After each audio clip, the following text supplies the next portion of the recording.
gor me bor ngode gor me bor ngode titi ke rwai ni peli nene tinat en rwai peli ne me laro gor me bor ngode lode ni go me goa ngode jan nyam lode ni go goy du jiran ngode jan nyam lode ni go pos indela dundu ngode kene ni ben ke kuje mala lat ke jaran wade je joy tere ire kamindi kie chi gode je chwal je jene menjia ba chu jo jiran kurabum ko gor me bor ngode posdu ngode melo no men go adien ngode kene ne chup bumro men go adu jam nyam chum reide na gor me bor ngode rien me go la la nuare je ko nyol ga jana do chang thi re chu je mendi ntame wi ngwa chi ke je thi re char mendi ko chi ngwa chi ke je char lut go yen go chi go du che chol chole chuch tele me go ameneli la woni dub dial tele do me loro ande je lar je malta eno gor me bor ngode to ku je mo bum loju chu nyuan ino ba chu pes re ka tin ladi chu je char che chi nyuan ke chi tul gor me bor ngode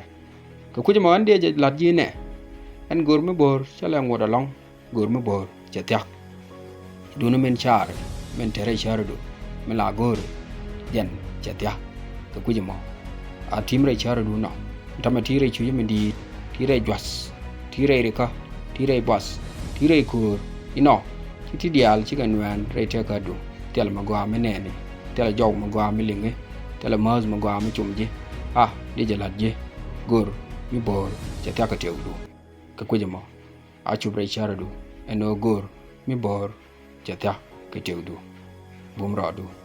ku ra du je ku ra kap nial chum ra du kara ande ji kuli je en gor mi bor cha la ngod long boy du che chup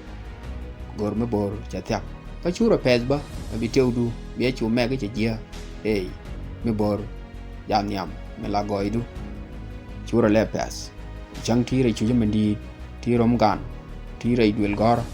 ti gwa da ti no ka chare chi ti dial chi ga je chi tek che nwan lo wo uji chu je bi cher ku chu nwan di je gor mi bor che ta ke ji chumra du le malda dong ya la tungwan ne tungwan ko lar ga ji jini chi nyuan ko chi tul re teka tel me bilwang ga lani ko chi ti dial chi ga je du wo kwai le jo ne gor me bor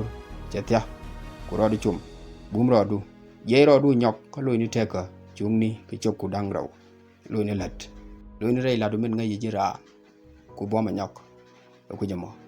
tai ka mal bye bye